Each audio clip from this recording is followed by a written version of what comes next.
What's up, guys? Welcome to this Friday recap. This was a very interesting podcast that took a lot of twists and turns. We firstly talked about the podcast itself because we crossed a major milestone this week, and we talked to you about behind the scenes, what's been going on in the pod, what that's like from the inside, some very interesting stuff that we talked about. Then we talked about a big transaction this week in one of our lives. One of us sold our business in a very profitable exit this week. We dive into that. We then talked about a whole bunch of other stuff. We talked about gaslighting in business, not personal gaslighting, but is your business gaslighting you?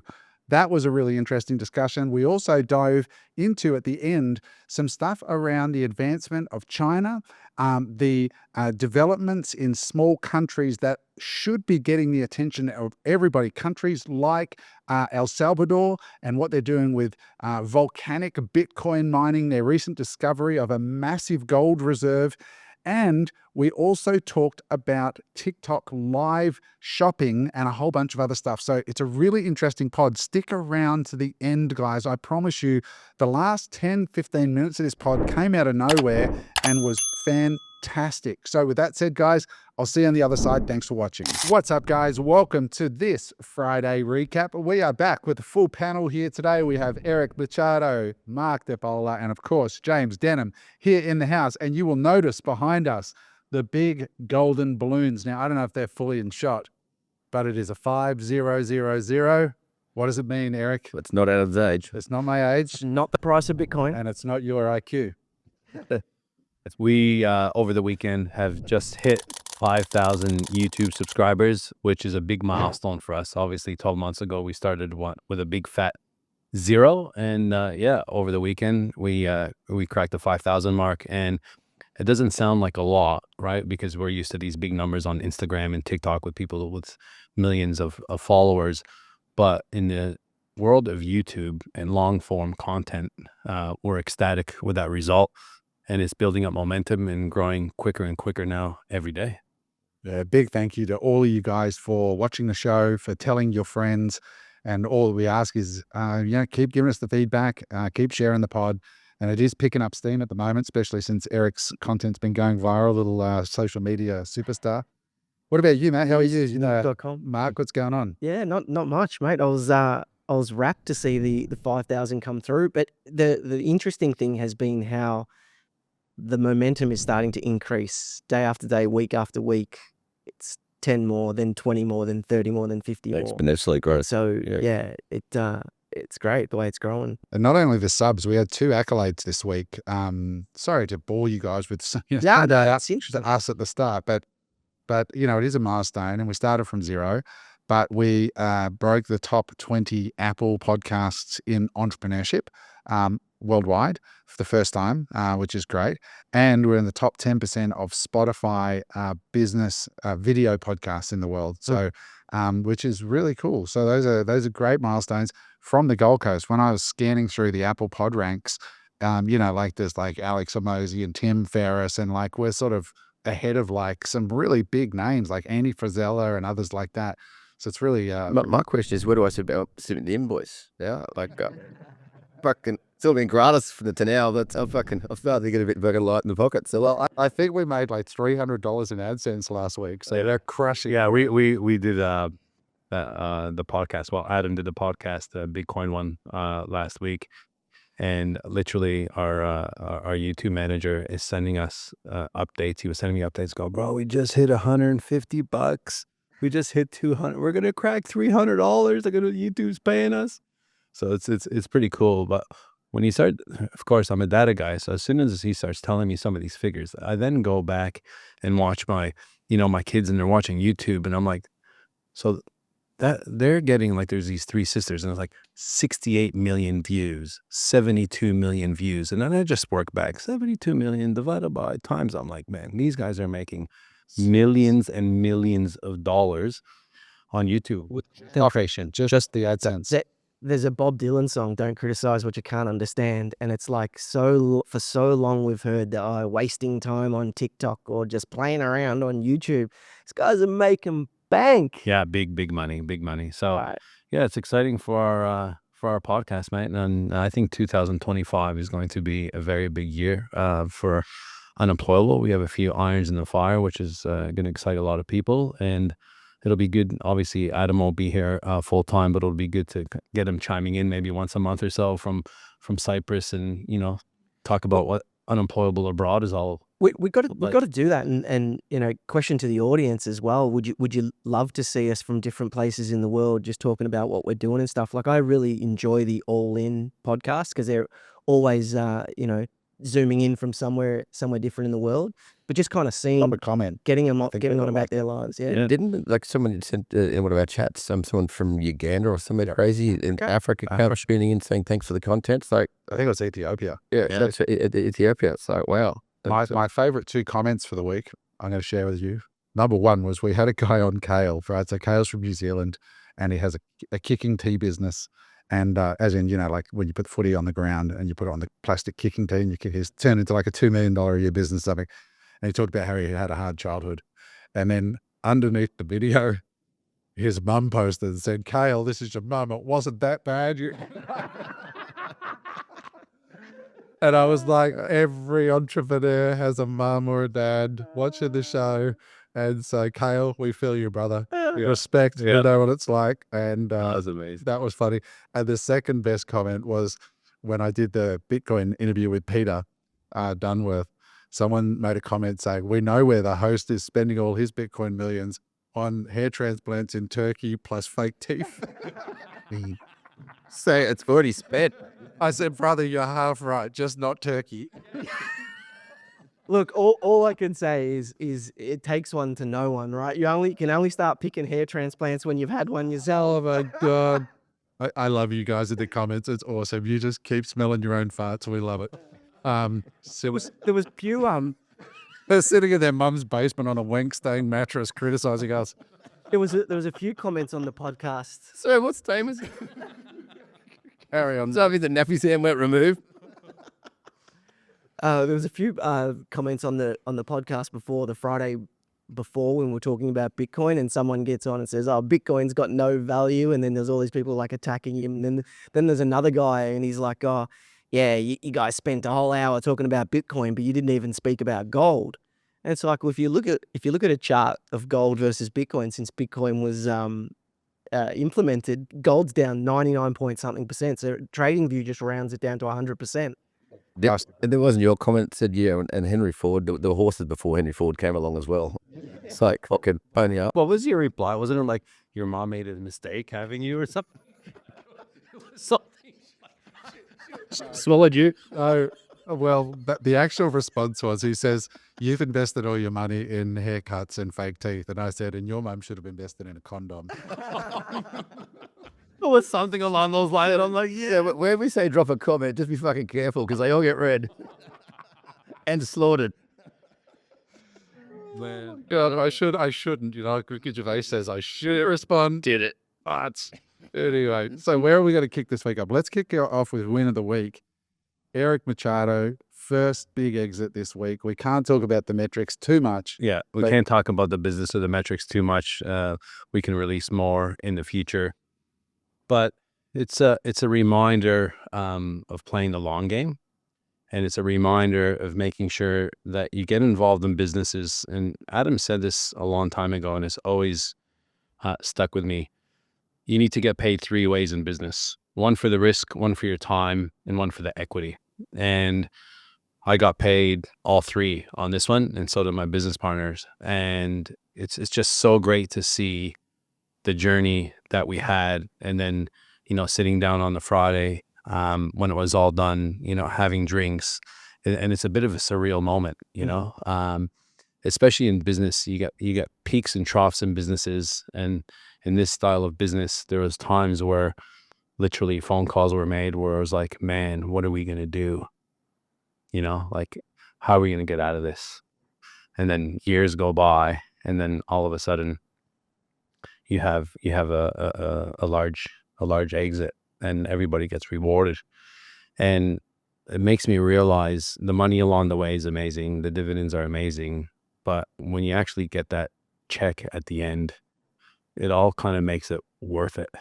All times of uncertainty and those long nights of staring at your ceiling when your wife is fast asleep and the kids are fast asleep, and you're going, please God, show us a sign, just keep us alive, and it's amazing to see. It's kind of, it's surreal because you have all these years in a business, you have all these emotions, you have all these successes, you have all these failures, and then it just ends up being a number on a screen.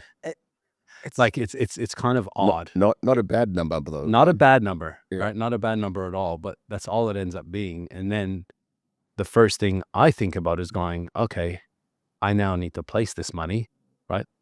And the first thing my wife is thinking is like, just take a break and like, where are we going shopping? Because you Money placed.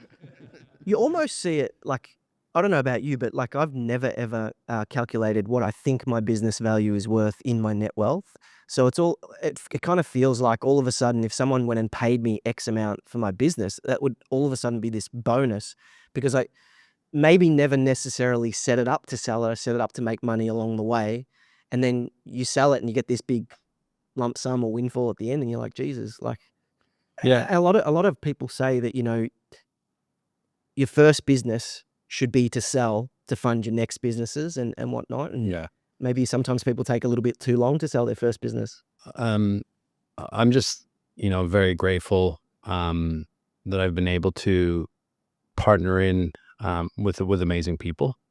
Like, I want to say thank you to my business partners in that business, because they're, just amazing operators, humble guys that just do the same thing over and over again. And, my business partner in that who ran the business, he's like a horse with blinders. He focuses on one thing, and he's focused on one thing for a very, very, very long time, and definitely never had any kind of shiny object, syndrome. I'm just stuck with property and stuck with this style of business. And, it's amazing because I've kind of been opposite of that, to be honest. I'm one that's always looking for opportunity, investing in good people and looking at different businesses and deals.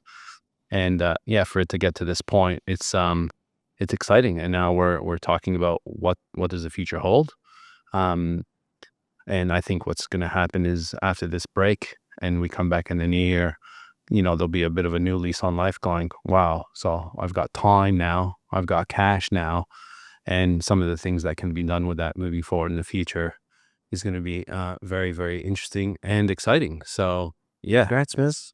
It was interesting because you were sitting right there on Friday and I was sitting right here, and Eric's doing these ones. The refresh.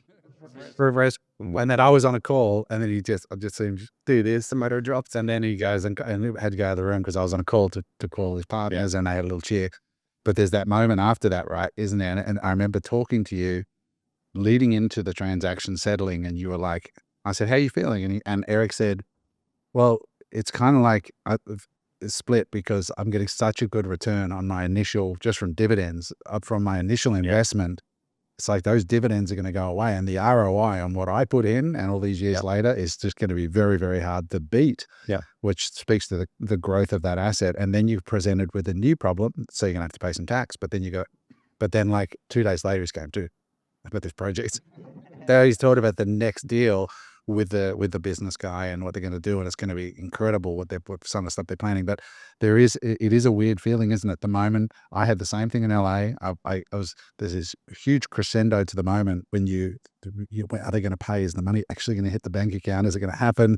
And they get a call and they're like, yeah, just go down to the escrow office and pick up your check. And that's how they do it in the US. And I went to this like little escrow office and got my check, and I just look at the check and then put it in the Chase bank account and go home.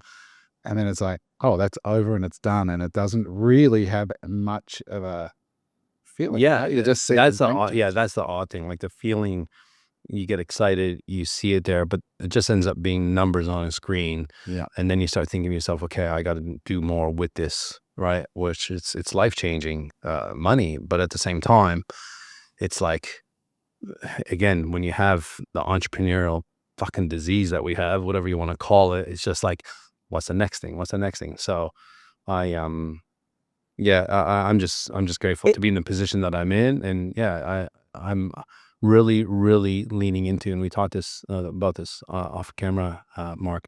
I'm really leaning into an abundance energy and an abundance mindset, and I can feel it turning. Like I can just feel it by the messages that I'm getting and the things that are just happening in my life at the moment. And knock on wood, hopefully, it continues that way and just continue surrounding ourselves with good people that want the best for us. And you said it's just numbers on a screen, and that's true, but it's also the representation of time and energy spent. And so the bigger that those numbers on the screen are is because of the amount of time and energy that has been spent over this business venture along the years. And I think that's the incredible thing.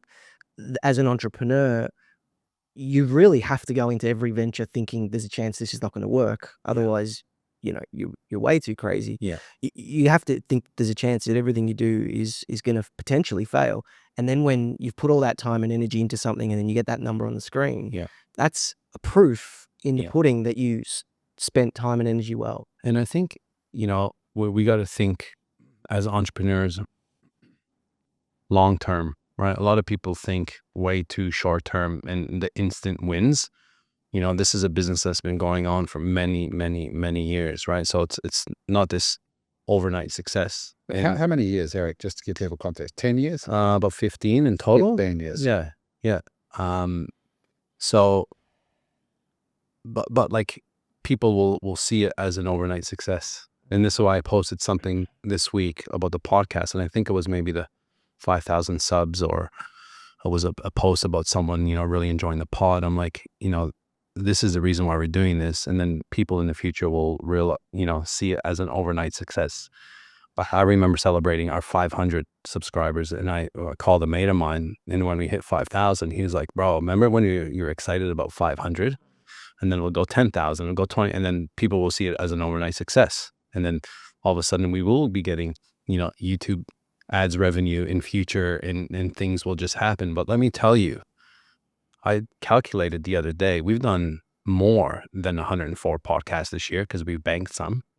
But in the last 12 months, we've done 104 podcasts that have went live, right? On average, an hour and a half to 2 hours of time, plus travel time, plus that's hundreds of hours of effort that has gone into this without $1 of return for anybody, right? It's actually costed hundreds of thousands of dollars to get this off the ground and get it going. But you can feel the momentum But you now. can feel like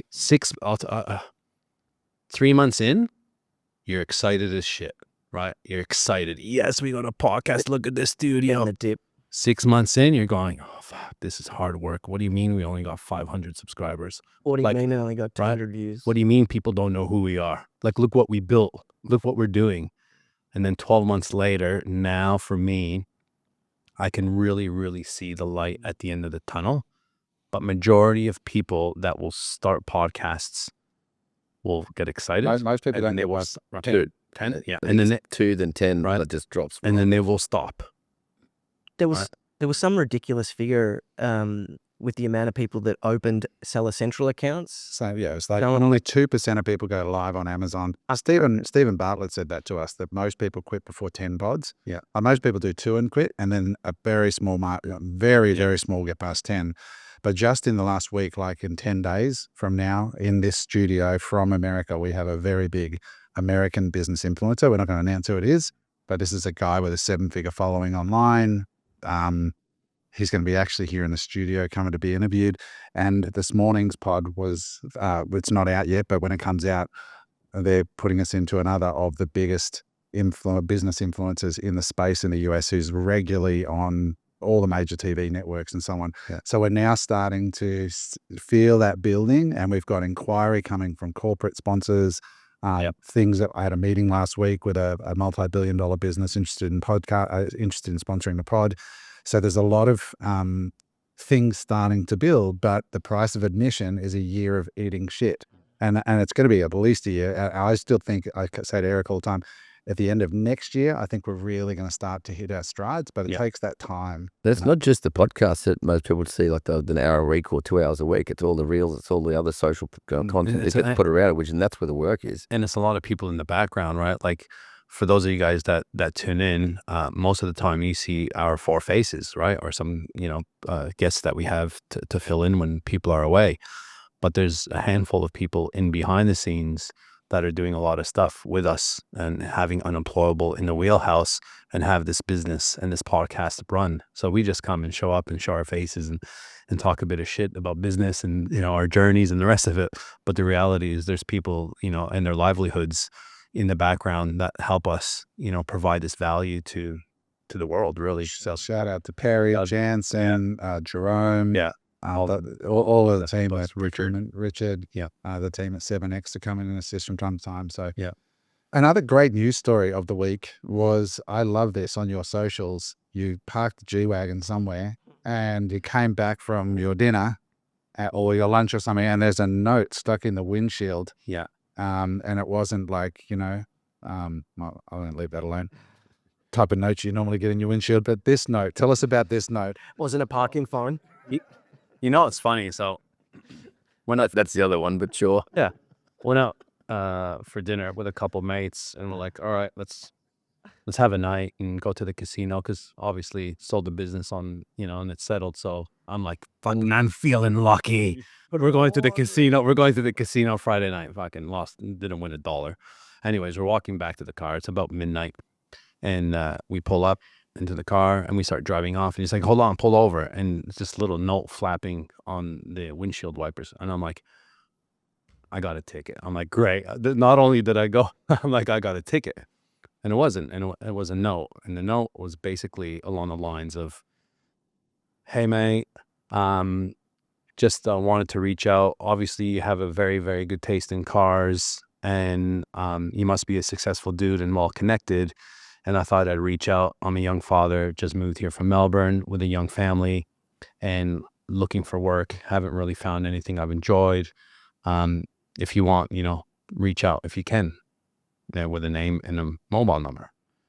And something inside of me was like, I'm going to ring this guy and I'll ring him tomorrow, right? And this was on Friday night. So I saved it and I rang him the next day and I said, hey, mate, this is Eric. This is, the guy that you left the note on the car. And he's like, oh, man, I never thought you would ring. And I'm like, well, you took the time. I actually didn't mind the note that you wrote. And I gave him a ring and he told me a little bit about himself. And he's got a young family and he's here from Melbourne. They're starting a new life and finding it hard to connect with people. And it really, struck a chord with me, because I was in that position. When I look back now and I connect the dots, 17 years ago, I was that guy that came here with nothing and not knowing anyone, trying to build a little bit of a new life at the same time. And so I reached out to him, told me a little bit about himself, and me using my super connector skills. I rang a mate of mine, who we all know mutually, and said, listen, there's this guy, this is what he's looking for. I think it'd be a good opportunity. And he rang him, and he starts this morning with him. Yeah. And what a great guy to put in with. Oh, amazing guy. And even the messages I got back and forth. So what was pretty interesting is I actually put this on my story on Instagram, and I started with, hey, check out this note, check out my reply, right? And then check out the reply from the other guy. And hey, guys, by the way, this is how this went. And he's actually starting with him. Out of any story that I have ever put up, right? And I mean, I'm growing my following slowly. I've never got that amount of messages from people that I know and people that I don't know that follow me now, that just loved every minute of it, going, I love this. This is amazing. Like what inside of you made you call? Like all these questions and just all this like great energy, and the abundance and so that was a pretty cool story, and that's just the way. Fuck, have I got a note? I'm going to sit on your windscreen. I'm going to prank the shit out of his moving board. 55555. And then my name's Lucy. Fuck it, whatever. And then another mate of mine from the US messages me. He goes, bro, do you know that guy's watching you right now at your house in the bushes? He's crazy. Like he was joking around, but that's the way we all think, right? It's like, why would you even know? I love that story so much, but it's so smart. Like, there's all these beautiful cars driving around. They've obviously made some coin. I mean, it is the Gold Coast. They might be leased, who knows? But it's a smart move, right? Like I start with how to win friends and influence people. Man, I love your car. Start with humility. Like I want to be where you are. I want to be able to buy a car like this.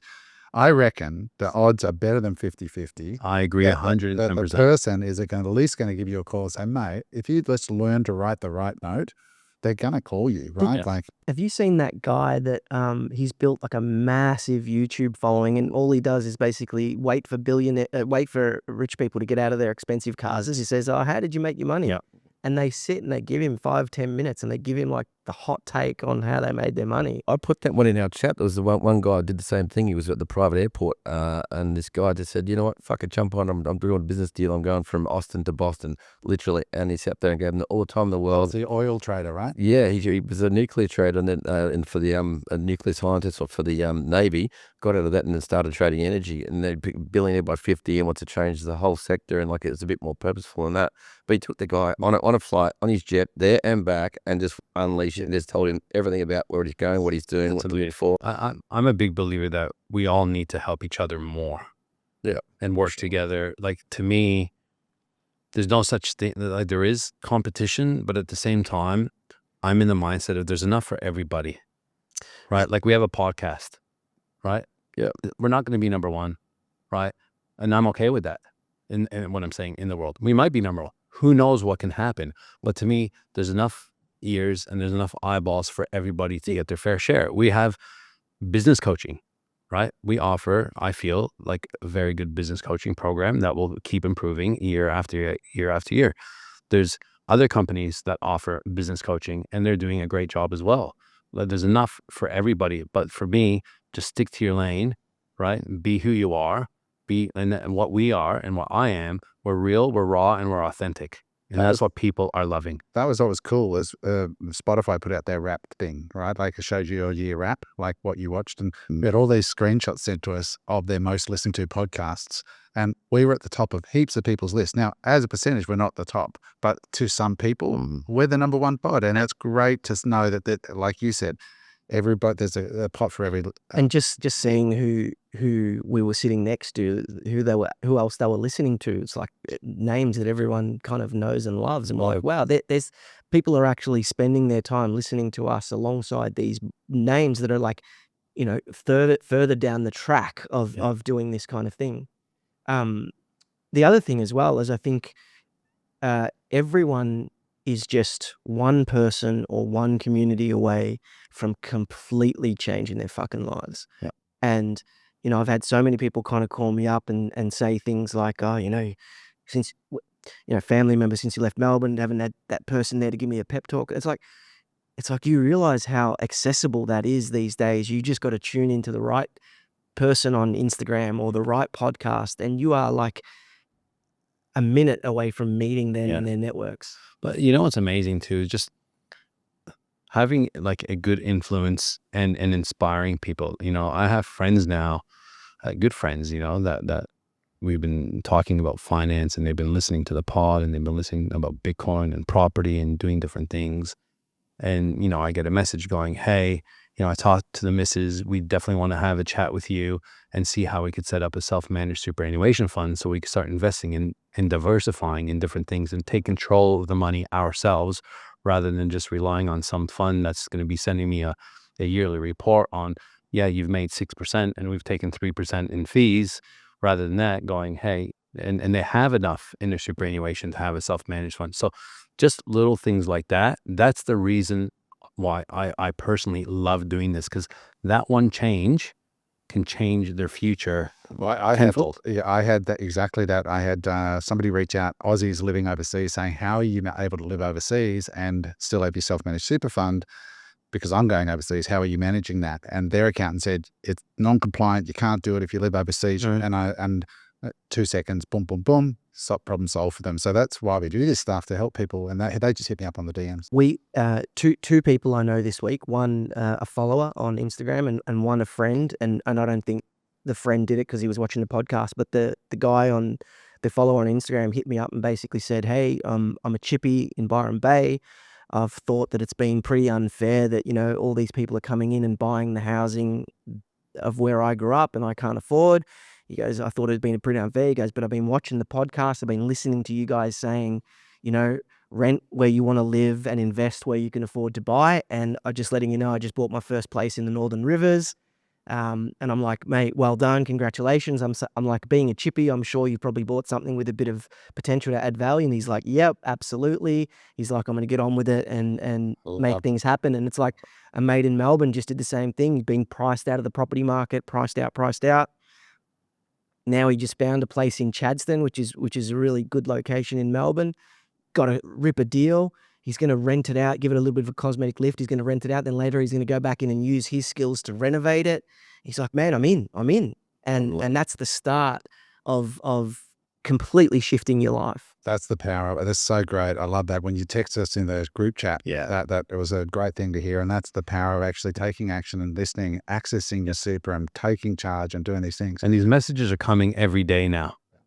For me, they were coming once a week, once every couple of weeks. Now I'm getting these messages every day. And I know you've been getting them every day for a long time because you've built a big following over time. But it's so inspiring to me because it's what is making me is more accountable to keep putting out content because I'm getting the feedback back and I'm like, I want more of this because I want to touch more people's lives, So it's the message there, guys, is share the love, like give it away, learn and teach. And if you learn something here today on the pod or any pod, share it with other people and you'll start attracting a new tribe, new vibe. I want to change gears quickly. I want to talk quickly about a coaching call I had this week with a client that included both tears and laughter.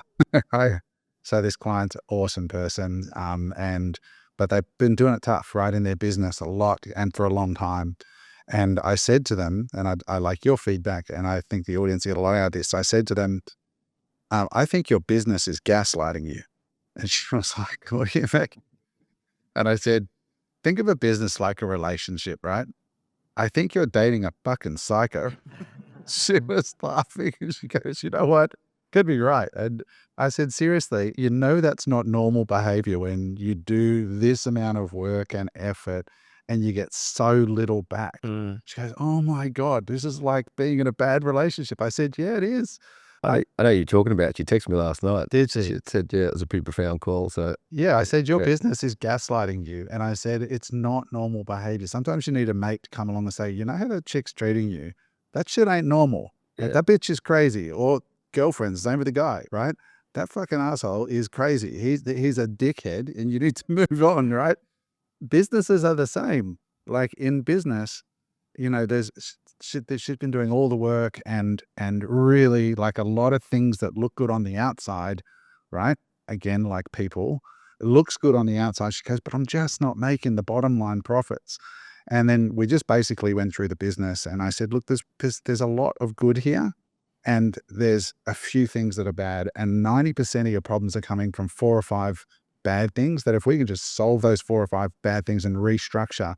But just like dating, what I want you to do first, before we look at what the problems are and isolating them and that, is I want you to start by writing your dream list of the perfect guy or girl, right? Or the perfect business. Because I said to her, like my toilets business, Dry Flush, there are certain things that I could be doing, but I just will not do. For example, I will not go and stand at a trade show on a weekend and talk about poop with people at a caravan show.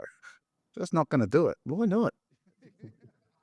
I don't want it. It sounds amazing. So how strong are these bags? Do they really keep the stench in? I'm like, oh my God, I'd rather kill myself, right? But so it was really, have you guys had this experience like where you're dating a psychotic business? Yeah, absolutely.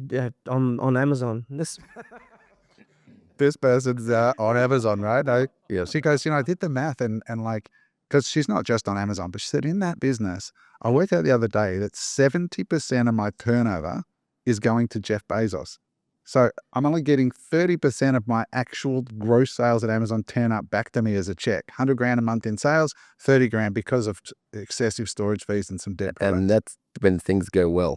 Yeah, I said, you're in business with Jeff Bezos. You got to understand you're dating a multi-billionaire, most successful business guy in the world.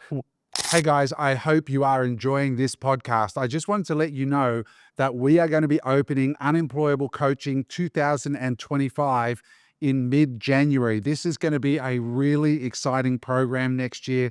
It's going to include all the amazing things you saw in the last year: private property tours, private training days, one-on-one coaching, and so much more. If you are interested in being notified when the program goes live, simply go to unemployable.com.au/coaching. That's unemployable.com.au/coaching.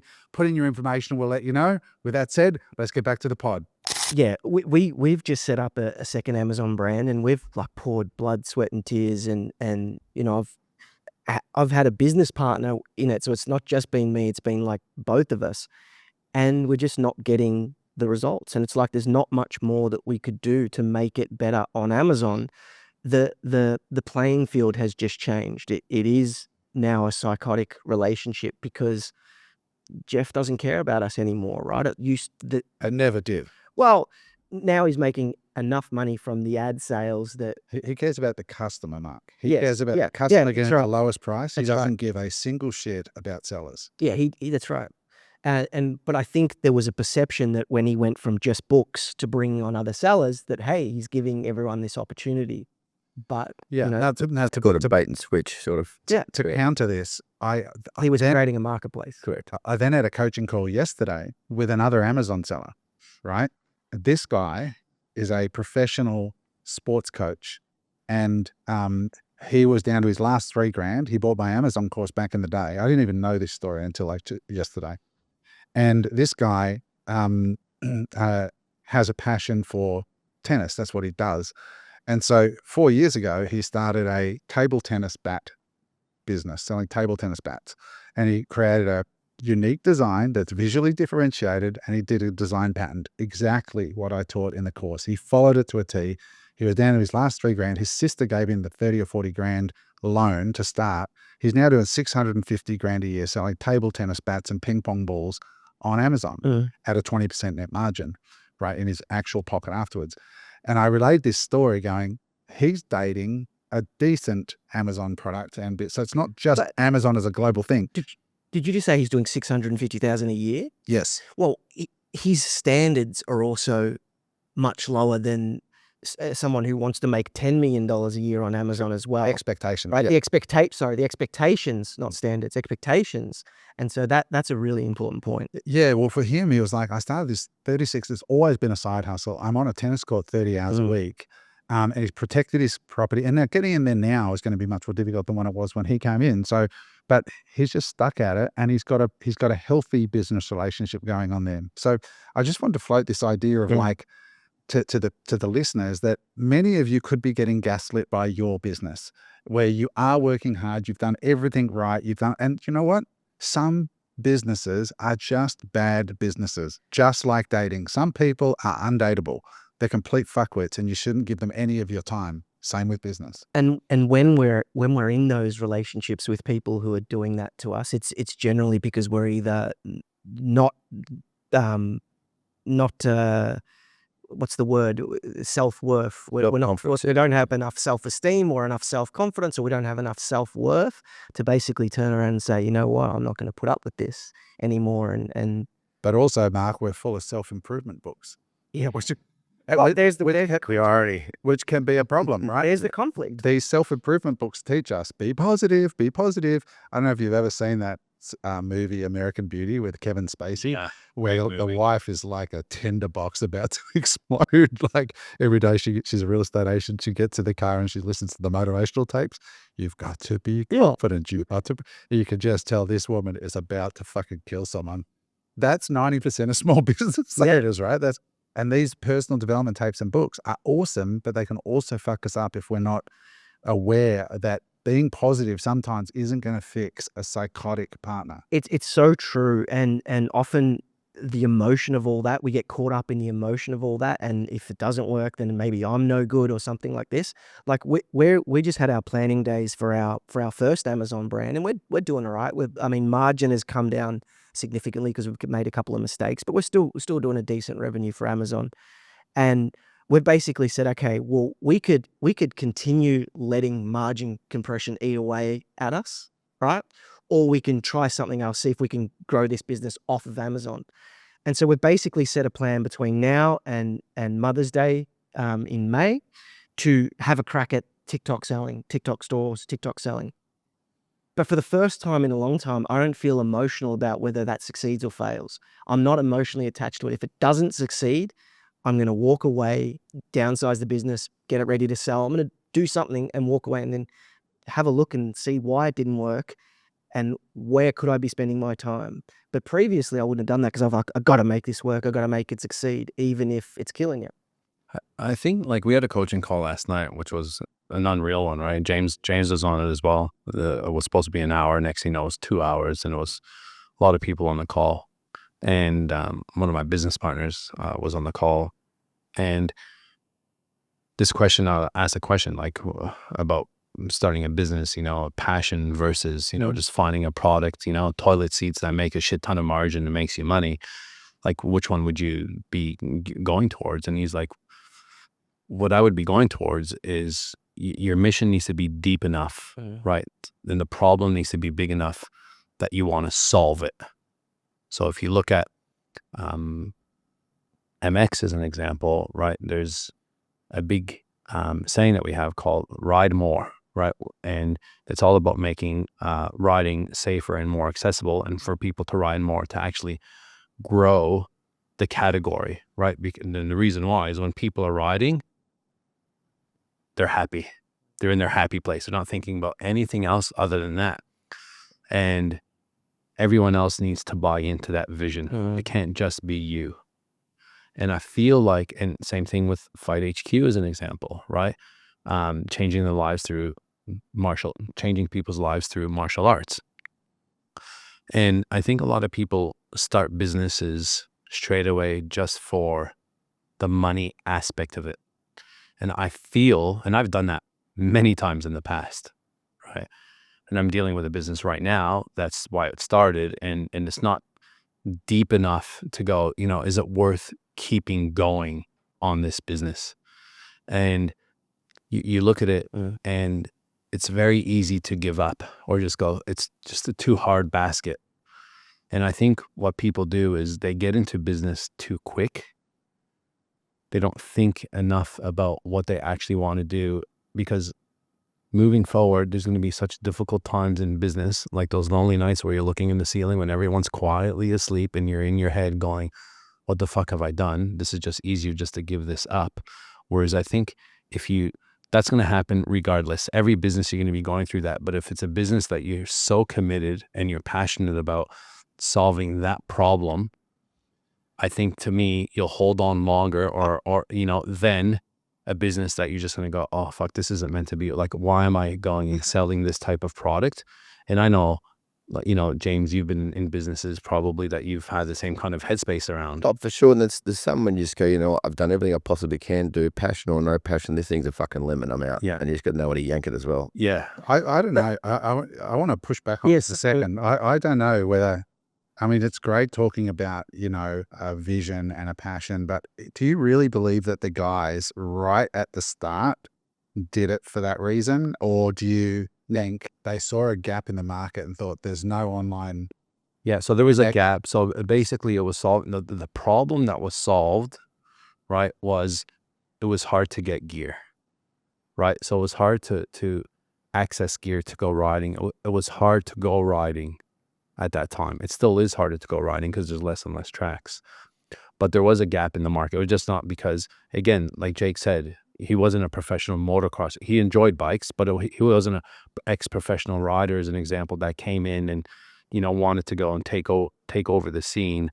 But you need to have the competitive advantage. Problem first. Yeah. I fear that there's going to be people hearing what you just said and go, oh, what do I want to change in the world? Nobody gives a fuck. Yeah, no, but So there's a lot of actually problem first. I agree. There's a lot of agree. That's exactly what he said as well. But I'll push back on that as well, because there's also a lot of people out there that have a passion to solve a problem, and the market just doesn't give a shit. But that's not a real problem. Well, it is to them, but it doesn't have a large enough TAM, right? So a lot of people Total addressable market. Yeah, like a lot of people they think, oh, well, this is my passion, whatever it might be, but the market's not ready for it, or the timing, the macro timing's not right. Like the reality is when the guys decided to solve that problem, which was motocross gear and equipment, there was no e-commerce brands. And so they were the first e-commerce brand. So it was passion, problem, but it was also timing and it was also tools, right? So there's always a large confluence of things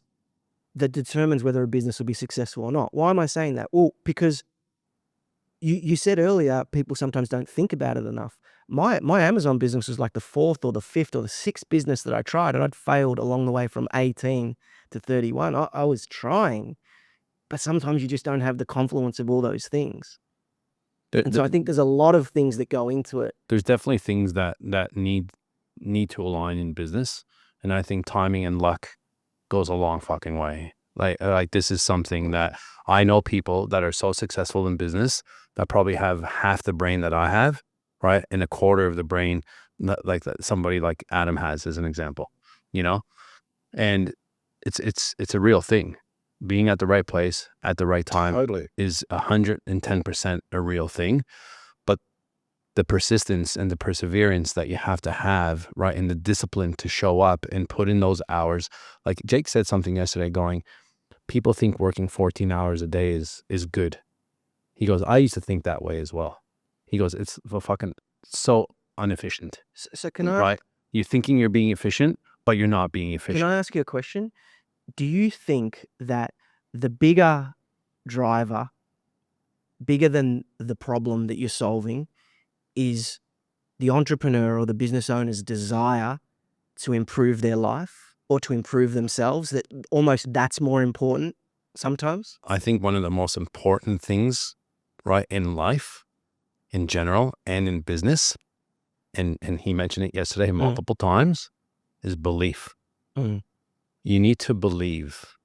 That's what I think is that what sticks you there is the belief that you're right about the gap you've identified. And sometimes but that doesn't necessarily mean passion. You know, there's a lot of people that stumble, like the CMY cubes. It's not out yet, the pod, but they stumbled into that business and then seized the moment when they saw it. But it's that belief that you're right about the assumption that you're making, and that it is a real problem, that people will pay what you're asking and you can reach them.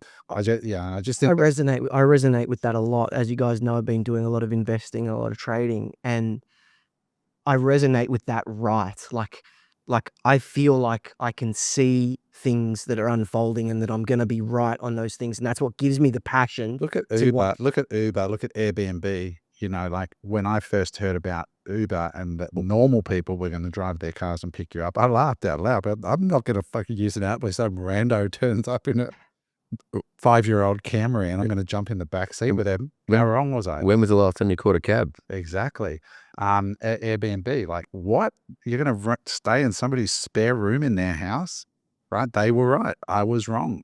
And so this is the commitment. But I think for the listeners out there, me personally, I think problem first. A lot of the virtues that you hear, and they're legit. Like when you go to MX Store, you can feel that culture of ride more is definitely there. But I personally think that I'm speaking just from an outsider. I think it's absolutely real, but I think it probably evolved as the company evolved. 100%. And But then it became real. The initial is some entrepreneurs saw a gap in the market and thought, all these guys, we had another young guy here who just, I don't think the pod's out yet either, but it's pre-recorded, but he basically saw a massive amount of Australians buying US supplements. And he just said, they're paying $30 a bottle to ship it here. So he just reached out to the US company and said, how about you ship it in bulk to me and I'll do the fulfillment. His warehouse is 2 minutes from here. And he solved a real problem. Now he's got values around his business and helping more people get health, and all those things come once you've proven product market fit, but don't get obsessed with it at the start. I look at businesses, and you look at the gym wear business, right? Active wear business, probably one of the most saturated businesses out there. You agree? LSKD comes into the market, right? What differentiated LSKD? And I did a bit of research on this guy. You know what? As a guy that likes to go to the gym, I'm not a gym junkie. I'm not roided up. I'm not, the most jacked guy in the world. Is that all natural? Right. This is all natural. Show me things I could Right. do them. So you look at that market and you go, all right, I've got this company I can go to. I got this company I can go to. But all of those companies, all the models wearing their stuff are in the top 1% of their athletes. Mm. LSKD comes and he goes, you know what? I'm not going to target those people. I'm going to target the average person. When you go into LSKD and you go into their shop at Pacific Fair and you look at the people in the photos that are wearing their gear, they're average people. Some are overweight. Some have cellulite in the photos. They're not polished. They don't show six packs. They're not ripped. You can't see their, the vascular veins coming through and the shredded muscles. And their big thing, 1% better every day. Like there was a problem in that market that he seen. Yeah. And No one else seen it. they haven't. He's seen it and he's embraced it. And now you look at that, it'll be a probably 9-figure business now. And they haven't done it like Calvin Klein, gone from like models to like overweight people just to be woke. It's actually a mission. Right. So better. in a saturated market, in a market that I would never even think about going near, somebody has built that in a fairly, if you ask me, short period of time, right? Because they used to be in motocross. We used to sell their gear at MX Store, Loose Kid Industries. They were a motocross brand. They were not gym. They pivoted. Wow. An LSKD, Loose Kid, right?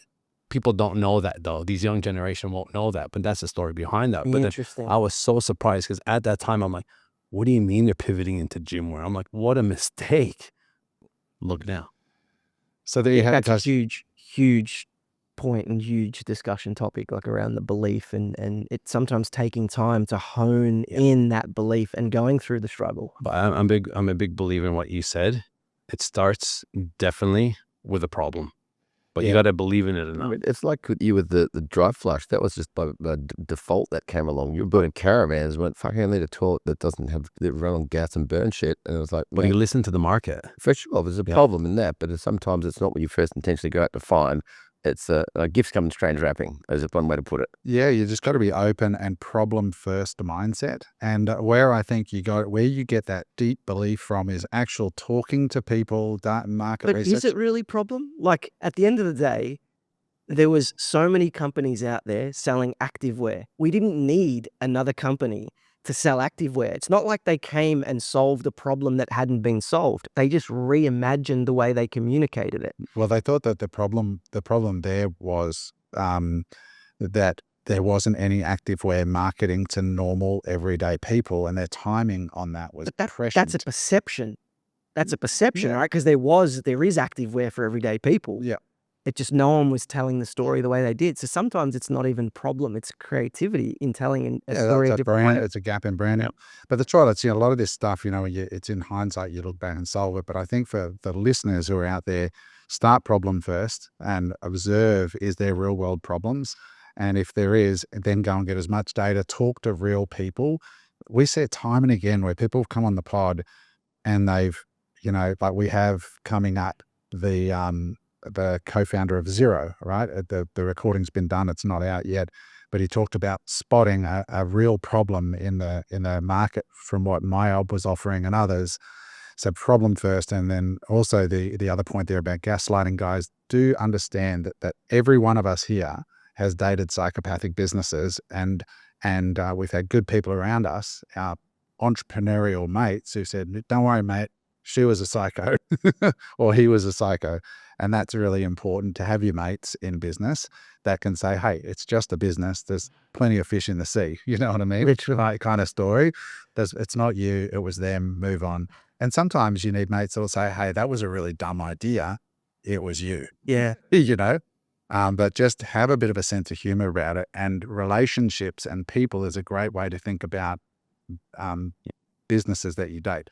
And be open and honest with people as well, right?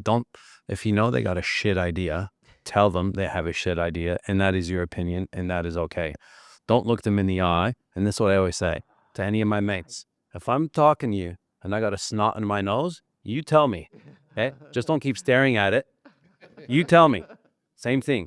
If you think I'm going down the wrong path, whether it's business or whether it's relationship, and these are hard conversations to have, don't lie. And I think the other three letter acronym that everyone needs to understand is MVP as well. If you're that passionate about it, just fucking do a little toe in the water before you go and throw $1 million into it and get a t-shirt. What's MVP? Most valuable player? Or Yeah, that'd be me. You got that. A minimal viable product. I mean, because even if you are that passionate and you don't do any listening from your peers, the market will tell you pretty quick smart. So go and do it the bare and basic, and then work out and go and put the house on it. We've got time for one more topic. Anybody got something burning on their list they want to bring up? Nothing burning. I got a recommendation at the end of this for people. I got one thing if nobody has. Yeah, go. you go. I've talked a lot of this podcast, so I don't want to go viral every week. About just going. I was just about to say, fuck, I hope Eric doesn't pipe up. Just Jansen, just cut his mic. Fuck it. Yeah. Eric's seen the correlation between him talking and advanced followers and subscribers, so he's going to keep talking. Well, one video I watched this week on YouTube was this incredible video done by a young man who did a comparison between American cities and Chinese cities, and showing the massive advancements in China that have happened while we poke fun at what they're doing with flying cars and everything. Let me tell you, it's so fascinating what China's doing quietly in the background, just building their infrastructure. He took us inside a Shenzhen train station, and it was like a sci-fi film. If you have not seen this, you want to see the new Shenzhen. It is just bananas. And he cut the video of, meanwhile, in New York, and it's like rats running up and down and garbage between the railways and homeless people everywhere. We need to be paying attention to this. The other thing that I saw on there was in a park in China. And I know in the comments, people say, oh, China's this and it's control that and whatever. Okay, that's all it took. Just set aside the politics. Just look at the results for a minute before you judge. And they were in a park there, and he's showing these kiosks, right, that look like just a little house kind of thing. And just standing there with like a menu of like drinks and some basic food. And you just go over with your phone, you QR code it, pay just with Apple Pay or whatever. And then like 2 minutes later, a drone just comes out of nowhere, out of the sky, lands on the top of the kiosk, and you put in the last 3 digits to your phone number. These little glass doors open, and there's your drink or whatever. And like in the middle of a park, in the middle of nowhere, with no, like, it's like a ghost kitchen somewhere that's just sending these orders into these pods all around. And you think they could probably service like a 5-kilometer radius with like 50 drones and one little kitchen just going up and down, up and down. And this is actually now over there. It was absolutely mind-blowing watching this video. And it made me really think about, I don't want to go into politics, but I really think in Australia and America, we need to start paying attention and start really getting some leadership here, because we should have a high-speed rail network in this country. We should be embracing change. Instead, we're fighting over bullshit all the time. The reason that 90% of the world's drones come from China is basically because of regulation that has gone and squashed the drone industry in the US and everywhere else, right? Like, it's regulation that's held back the technological This is what I'm so advancement. excited about next year and the next 4 years in the US. I'm just so excited to see this Doge experiment, Department of Government Efficiency, head by Elon. Yeah. I just hope that it serves as a model to other Western worlds that have become big and fat and lazy and complacent.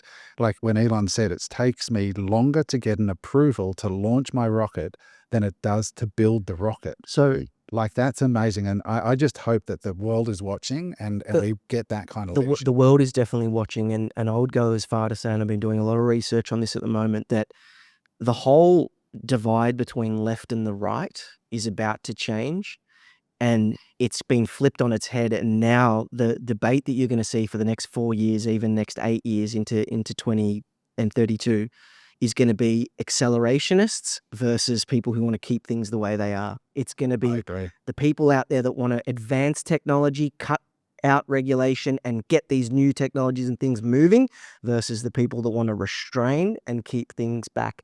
And so the left and right's about to flip to that. If America removes the regulation at the rate that they're talking and unleashes their creativity again, like when JFK said we're going to put a man on the moon, what that did is it galvanized the nation around a single simple goal. And the technology that came out of that one singular goal changed the course of America for the next 50 years. And in Australia, I think we're going to see a similar kind of swing. I think the labor is going to get decimated. And sadly, I don't know if the Libs are going to do any better, to be honest, with the current leadership. I really don't think we've got the leadership here at the moment in either party. But I think that is an exciting change in the world.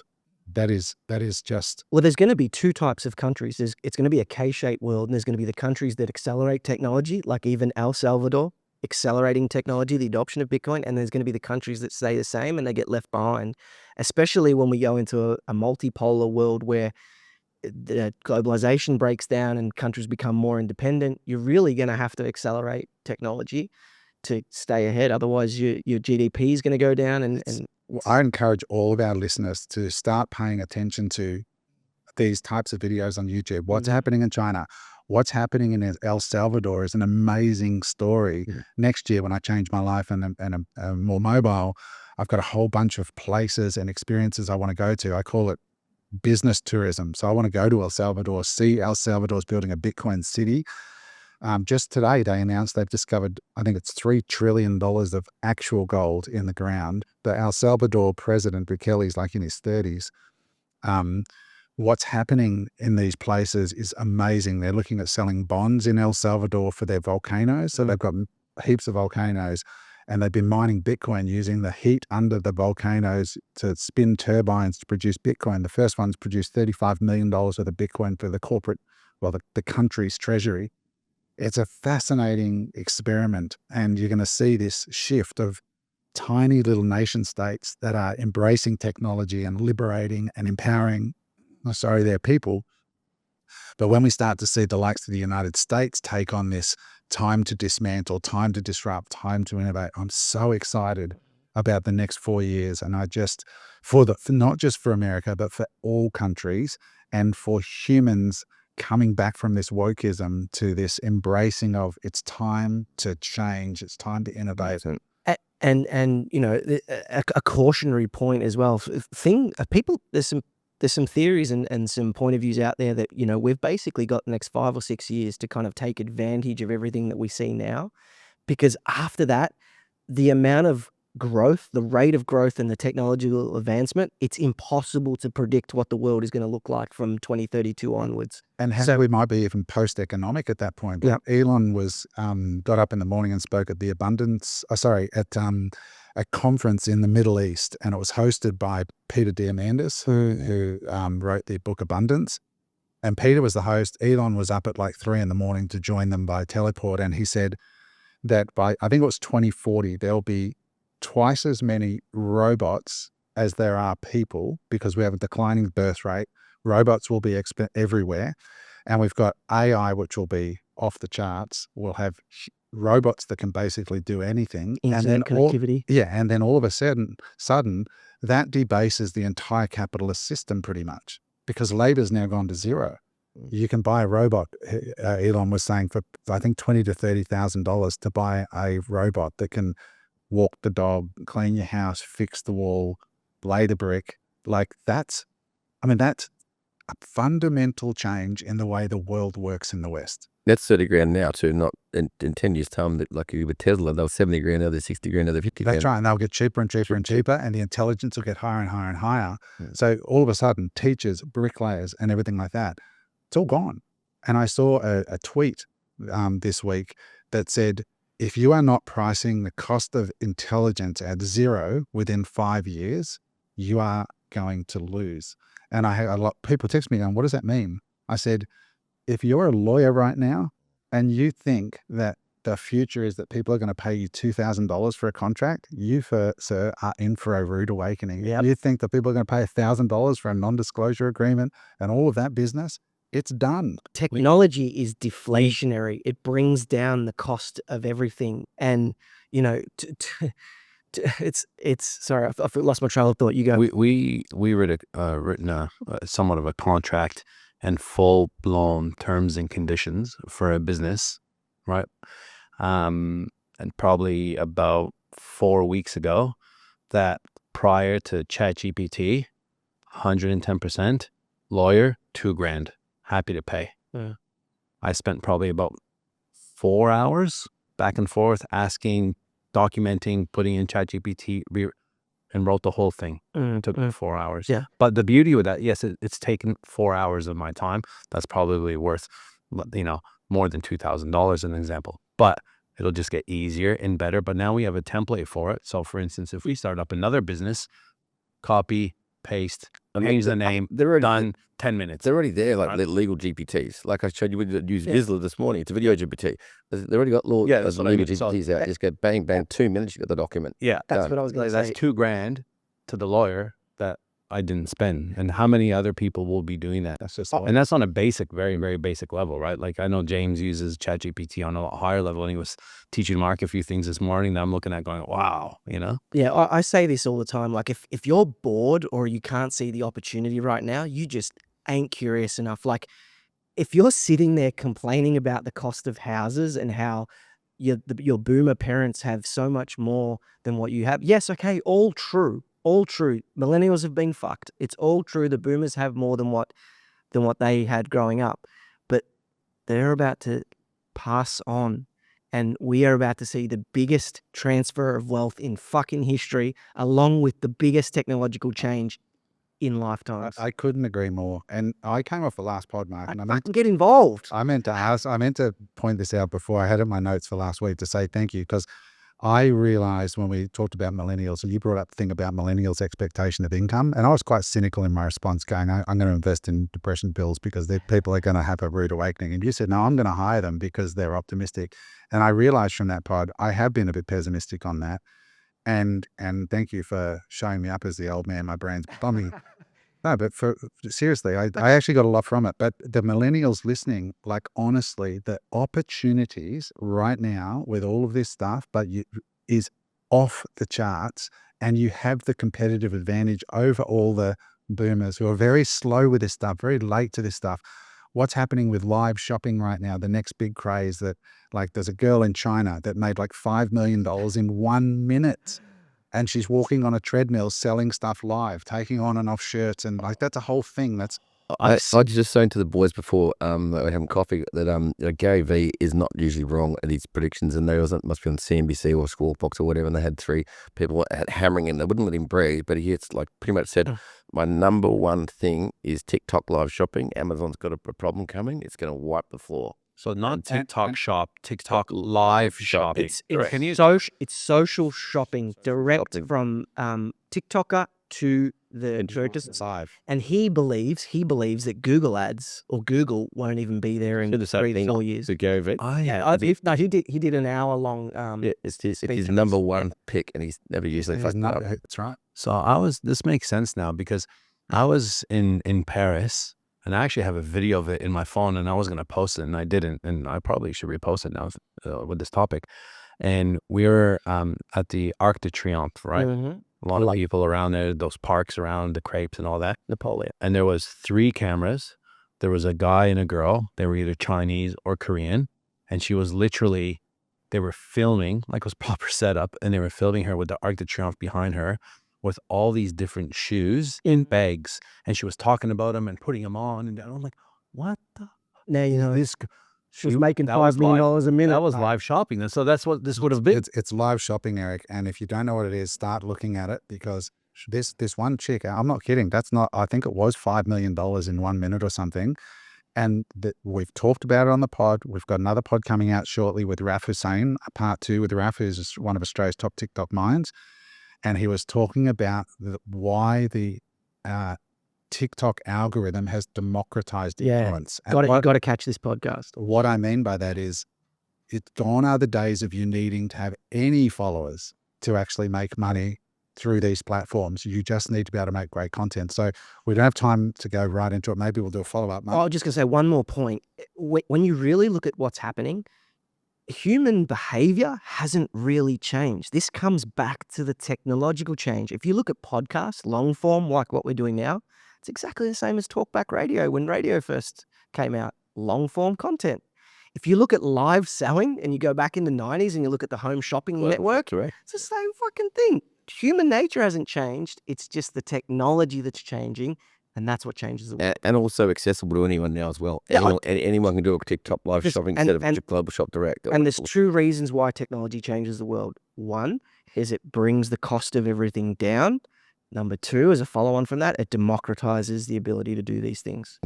So guys, in short, pay attention. Exciting time to be alive right now. Lean into YouTube, right? Lean into these little golden nuggets that get put down here in the pod and other pods like it. I love these combos. Oh yeah, because this one little thing to be a key that opens a very big door for you. So I hope it helps. Guys, thank you for listening. We will see you on the next episode. Drop a like, drop a comment. Let us know if you're enjoying the pods. We'll see you soon. Bye for now. Hey there. I hope you enjoyed that episode of Unemployable. If you'd like to watch another episode, just click there.